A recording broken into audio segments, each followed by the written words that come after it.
Si Zoe mismo ang magpapahamak sa sarili niya dahil sa kagustuhan niyang masolo ang Apex Hospital na ipapamana sa kanila ni Doc RJ.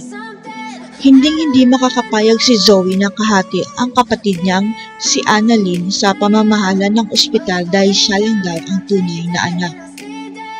Kaya may naisip na paraan si Zoe para mawala ng karapatan ang anak sa labas ng daddy niya dahil ipapaulit niya ang DNA test ni Annalyn.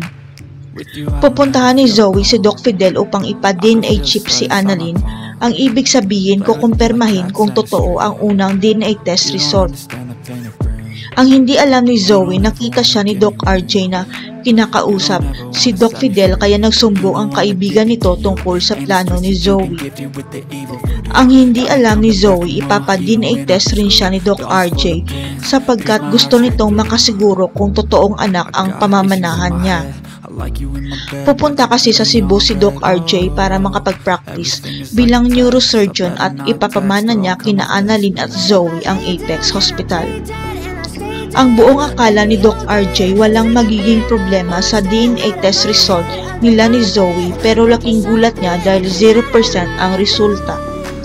Hindi makapaniwala si Doc RJ na totoong hindi pala siya ang tunay na ama ni Zoe at may hawak na siyang ebidensya laban kay Moira. Ang malaking katanungan ngayon ni Doc RJ kung sino ang totoong ama ni Zoe, ang kabit ba ni Moira o ampon ito dahil baog si Moira. Pero ang malinaw ngayon kay Doc RJ na si Annalyn lang ang kanyang solong tagapagmana ng lahat dahil si Annalyn ang totoo niyang anak. Babawiin na kaya ni Doc RJ ang lahat ng ipapamana niya kay Zoe?